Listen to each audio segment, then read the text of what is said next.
Hi friends, welcome back to Sangavi talks. இன்றைக்கி நம்ம சேனலில் இந்த தாய் பிஎல் ட்ராமாவோட நெக்ஸ்ட் பார்ட் தான் பார்க்க போகிறோம். வீடியோக்குள்ளே போகிறதுக்கு முன்னாடி நீங்கள் இனி சங்கவி டாக்ஸ் 2.0 சப்ஸ்கிரைப் பண்ணலன்னா சப்ஸ்கிரைப் பண்ணி பெல் ஐக்கானை கிளிக் பண்ணிடுங்க. கூடவே இந்த வீடியோக்கு ஒரு லைக்கையும் போட்டுருங்க. அப்போ தான் இந்த வீடியோ நிறைய பேருக்கு போய் ரீச் ஆகும். இப்போ தீ ரதிக்கிட்ட உன்னை பார்த்தா ஃபாரினர் ஆடவே தெரில, நீ பழகறதுக்கு சியாமிஸ் ஆட்டாக தான் இருக்குன்னு சொல்ல, அதுக்கு ரதி சொல்கிறான், எங்கள் அம்மா சியாமிஸ் ஆனால் அப்பா ஃப்ரெஞ்சு, ஸோ நான் ஒரு முழுமையான ஃப்ரெஞ்சு மேன்டான்னு இவன் சொல்ல, சரி உனக்கும் அம்பாசடருக்கும் என்ன தொடர்புன்னு அவன் கேட்குறான். அப்போ ரதி ஆச்சரியமாக பார்க்குறான், இவனுக்கு எப்படி தெரியுங்கிற மாதிரி. ஆக்சுவலாக இன்னைக்கு ஃப்ரெஞ்சில் இருந்து லிகேசன் டீம் வந்துச்சுன்னு இவனுக்கு தெரிஞ்சிருக்கு, இவனும் ஃபாரினர் தானே, அதை வச்சு தான் நான் கண்டுபிடிச்சேன்ட்டு தீ சொல்ல, சரி ஓகேன்ட்டு ரதி அவன் என்ன வேலை பார்க்குறான்னு சொல்கிறான். நான் வந்து ஃப்ரெஞ்ச் அம்பாசிடருக்கு இன்டர்பிரேட்டராக வந்திருக்கேன்ட்டு. சரின்னு சொல்லிட்டு அப்படியே அவங்க நடந்து போயிட்டுருக்க. அவங்க தங்கியிருக்க கெஸ்ட் ஹவுஸுக்கு வந்துட்டாங்க. நாளைக்கு திருவிழாவோட லாஸ்ட் டே, நீ வருவேன்னு நான் எதிர்பார்த்துட்டு இருப்பேன்ட்டு தீ சொல்ல, ரதியும் சரின்னு சொல்லிட்டு உள்ளே போகிறான். அதை பார்த்து தீயும் ஸ்மைல் பண்ணுறான். அப்படியே ரதியை காட்டினாங்கன்னா அவனும் ரூம்குள்ளே போனதுக்கப்புறம் ரொம்ப ஹாப்பியாக இருக்கான். அவன் எப்பயுமே என்ன நடந்தாலும் அவங்க அம்மா கூட பேசுகிற மாதிரி அவன் ஒரு லாக்கெட் வச்சுருப்பான், அது கூட தான் பேசுவான். பட் இப்போ அவன் கழுத்தில் பார்த்தா அந்த லாக்கெட் காணோம். உடனே இவன் வந்து தீயை தான் தேடி ஓடுறான். ஒருவேளை தீ திருடி இருப்பானோன்னு நினச்சிட்டு அப்படியே ஓடி வந்து தீயை பிடிச்சிடுறான். என் லாக்கெட்டை என்கிட்டயே கொடுன்னு கேட்க தீ சொல்கிறான், உன் லாக்கெட் என்கிட்ட இல்லை, வேணா என்கிட்ட தேடி பார்த்துக்கோன்ட்டு. அப்போ ரதி தீயை தேடும் போது உண்மையிலே தீ கிட்ட அந்த லாக்கெட் இல்லை, அது எங்கே போயிருக்குன்னு இவன் பேனிக்காக அங்கெல்லாம் தேடிட்டு இருக்க. அப்போ தீ சொல்கிறான், ஒருவேளை அந்த திருடன் கூட சண்டை போட்டில அங்கே கீழே விழுந்திருக்குமான்னு. ஆக்சுவலாக இதுக்கு முன்னாடி அந்த திருடன் கூட ஆற்று பக்கம் சண்டை போட்டால அங்கே விழுந்திருக்கும் போல. ஸோ ரதி உடனே அங்கே ஓடுறான். நேரம் அந்த தண்ணிக்குள்ளே குதிக்க போக அப்போ தீ வந்து ஸ்டாப் பண்ணிடுறான். இப்போ குதிக்க கூடாது, இப்போ ரொம்ப லேட் நைட் ஆயிடுச்சு, நம்ம காலையில் தேடிக்கலான்ட்டு. ஆனால் ரதி கேட்குற மாதிரி இல்லை, அந்த லாக்கெட் எனக்கு ரொம்ப முக்கியம், எனக்கு அது கண்டிப்பாக வேணும்ன்ட்டு. தீ எவ்வளவோ சொல்லி பார்க்குறான். இப்போ ரொம்ப டார்க்காக இருக்குது, குளிராக வேற இருக்கும் இந்த தண்ணி, இப்போ இறங்காதன்ட்டு. ஆனால் ரதி கேட்காத பட்சத்தில் தீ என்ன பண்ணுறான்னா, உனக்கு பதிலாக நான் போய் தேடுறேங்கிறான். ஸோ இப்போ தீ இறங்குறக்காக ரதி அவன் மேலே கயிறு கட்டி இன்னொரு கயிறு இவன் பிடிச்சிக்கிறான். ஏன்னா தீ வந்து சேஃப்டியாக இருக்கணும்ல, அதனால. ஆனால் இப்போ தீ அந்த தண்ணிக்குள்ளே போய் ரொம்பவே தேடி பார்க்குறான். எங்கே தேடியும் அந்த லாக்கெட் கிடைக்கவே இல்லை. இதில் தீயை வேற இடையில காணோமா. ரதி அப்போ வந்து ரொம்பவே பயந்துடுறான். அதனால தீ கிட்ட நம்ம கொஞ்ச நேரம் பிரேக் எடுத்துக்கலான்னு வெளியே கூப்பிட்றான். ஆக்சுவலாக நேம் கொஞ்சம் கன்ஃபியூஸ் ஆகிற மாதிரி இருக்கனால நான் இன்னொரு டைம் சொல்லிடுறேன். ஃப்ரெஞ்சிலேருந்து சியாம் நாட்டுக்கு வந்தாங்கல்ல, அந்த ஹீரோ பேர் தான் ரதி. இங்கே ஆல்ரெடி இருக்க சியாமிஸ் ஹீரோ பேர் தீ. இப்போ ஆல்ரெடி ரதி தீக்கு நிறைய ஷர்ட் வாங்கி தந்திருப்பான்ல, அது இப்போ யூஸ் ஆகுது, அதை தீ சேஞ்ச் பண்ணிக்கிறான். ஆக்சுவலாக தீ வந்து இப்போ கொஞ்சம் பிரேக் எடுத்துட்டு மறுபடியும் உள்ளே போகலான்னு நினைப்பான். ஆனால் ரதி என்ன சொல்கிறான்னா, இல்லை நம்ம காலையிலே தேடிக்கலாம், சப்போஸ் அது காணாமல் போனாலும் அது ஜஸ்ட் லாக்கெட் தானே, மனுஷங்க உயிர் ஒன்றும் இல்லையேன்னு சொல்லிட்டு இவன் வந்து மைண்டை மாற்றிக்கிட்டான். அப்படியே அந்த லாக்கெட்டை பற்றி தீ கிட்ட சொல்கிறான். அந்த லாக்கெட்டில் ரதி, அவன் தங்கச்சி, அம்மா, அப்பா இவங்க 4 பேரோட ஃபோட்டோஸ் இருந்திருக்கும். அந்த லாக்கெட் ரதியோட அம்மாவுக்கு ரொம்பவே இம்பார்ட்டண்ட். அவங்க இறந்ததுக்கு அப்புறம் தான் அது ரதி கிடைச்சிருக்கு, ரதிக்கு ரொம்பவே ஸ்பெஷல். ஸோ இதெல்லாம் கேட்டுட்டு தீ என்ன சொல்கிறான்னா, இப்போ கொஞ்ச நேரம் ஆயிடுச்சுல, நான் மறுபடியும் போய் இறங்கி தேடுறேன்ட்டு. ஆனால் ரதி அவன் முடிவில் உறுதியாக இருக்கான், நீ இப்போ தேடப்போ வேணா நம்ம காலையிலே தேடிக்கலாங்கிறான்.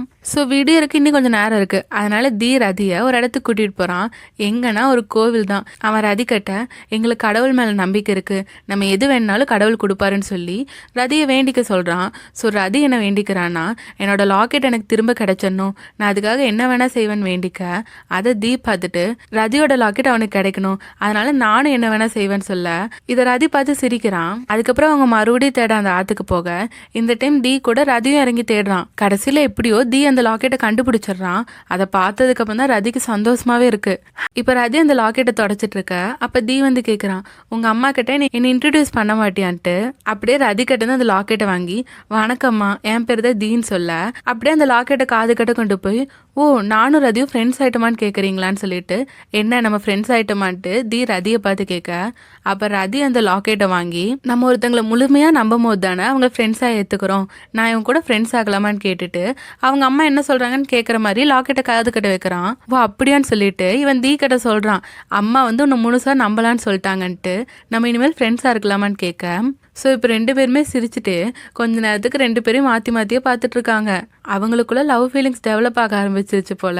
இப்போ ரதி வீட்டுக்கு கிளம்பும் போது தீ இப்பயும் துணைக்கு வராங்கிறான். ஆனால் ரதி என்ன சொல்கிறான்னா, இல்லை நீ ஆல்ரெடி நிறைய வேலை பண்ணிட்ட, இப்போ நீ வீட்டுக்கு போய் ரெஸ்ட் எடுன்னு சொல்லிட்டு இவன் பண்ணதுக்கெல்லாம் தேங்க்யூ சொல்லிட்டு ரதி கிளம்புறான். அவன் போனதுக்கு அப்புறம் தான் பார்த்தா தீ கிட்ட ஒரு ஆள் வந்து பேசுகிறான். அது யாருன்னா, இதுக்கு முன்னாடி இவங்க 2 பேரும் நோட்டை விடுற மாதிரி இருந்தான்ல, அவன் தான்.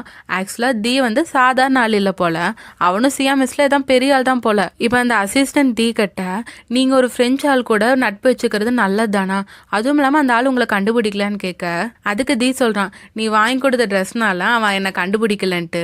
ஆக்சுவலாக என்ன நடந்திருக்குன்னா, இவங்க 2 பேரும் மீட் பண்ணுறதுக்கு முன்னாடி ஆற்றுல ஒரு குழந்தை விழுந்திருக்கும் போல். அந்த குழந்தைய தீதா காப்பாற்றிருப்பான். அதுக்கப்புறம் தான் அவன் ட்ரெஸ் சேஞ்ச் பண்ணிக்கணும்ல, அதனால் அப்போதைக்கு போடுறதுக்காக ஒரு காமனர் ட்ரெஸ்ஸை அந்த அசிஸ்டன்ட் வாங்கி கொடுத்துருப்பான். ஸோ அந்த டைமில் தான் அவன் ரதியை திருவிழாவில் பார்த்துருப்பான். ரதி நல்லா சிரிச்சுட்டு எல்லாத்தையும் பார்த்துட்டு இருக்கிறத பார்க்கும்போது இவனுக்கு ரதியை ரொம்பவே பிடிச்சி போயிருக்கும். அதுக்கப்புறம் தான் அவன் ரதி கிட்ட போய் பேசியிருப்பான். இப்போ தி ரதி வாங்கி கொடுத்த ட்ரெஸ்ஸை கண்ணாடியில் பார்த்து அப்படியே சிரிச்சிட்டு இருக்கான். அப்போ தியோட அப்பா வராங்க. ஆக்சுவலாக இதுக்கு முன்னாடி சியாமிஸ்ல ஒரு பெரிய ஆள் காட்டினாங்களோ சீஃப் ஆட்ட, அவர் தான் தியோட அப்பா போல. அவர் தி கிட்ட வந்து, இந்த பிரெஞ்சோட நடவடிக்கையை பார்த்தா எனக்கு என்னமோ சரியா படல, நீ எனக்கு ஒரு ஹெல்ப் பண்ணணுங்கிறாரு. என்ன ஹெல்ப்னு தி கேட்க அவர் சொல்றாரு, அந்த பிரெஞ்சில் ஒரு மொழிபெயர்ப்பாளர் இருக்கான்லன்ட்டு. அதுக்கு தியும் ரதியவா சொல்றீங்கன்ட்டு தியோட அப்பா கேட்குறாரு, ஓ உனக்கு அவனை தெரியுமான்ட்டு. அதுக்கு தியும் ஆமான்னு சொல்ல, சரி ஓகே எனக்கு அவன் மூலமாக தான் உங்ககிட்ட ஒரு ஹெல்ப் இருக்குன்னு சொல்ல, தி சாக்காயே அவங்க அப்பா பார்த்துட்டு இருக்கான். இன்னொரு பக்கம் ரதியை காட்டினாங்கன்னா அவன் எப்பயும் போல் டைரியில் எழுதிட்டு இருக்கான், இன்னைக்கு நான் தியை மீட் பண்ணேன், அதனால் இந்த நாள் வந்து எனக்கு ரொம்ப நல்லதா ரொம்ப ஹாப்பியான நாளாக அமைஞ்சது. இந்த மாதிரி அமையறக்கு ஒருத்தங்க லக்கியாக இருக்கணும்னு அம்மா சொல்லுவாங்க. இன்னைக்கு நான் ரொம்பவே லக்கின்ட்டு ரதி எழுதிட்டு இருக்கான். இதோட இந்த பார்ட் முடியுது. ஸோ இனி இந்த ட்ராமாவில் வர இன்ட்ரெஸ்டிங்கான லவபிளான எபிசோட்ஸை மிஸ் பண்ணாமல் பார்க்க சங்கவி டாக்ஸ் 2.0 சப்ஸ்கிரைப் பண்ணி பெல் ஐக்கானை கிளிக் பண்ணிடுங்க. இந்த வீடியோ உங்களுக்கு பிடிச்சிருந்தா லைக் ஷேர் பண்ணி சப்போர்ட் பண்ணுங்கள். மீண்டும் அடுத்த வீடியோவில் சந்திப்போம்.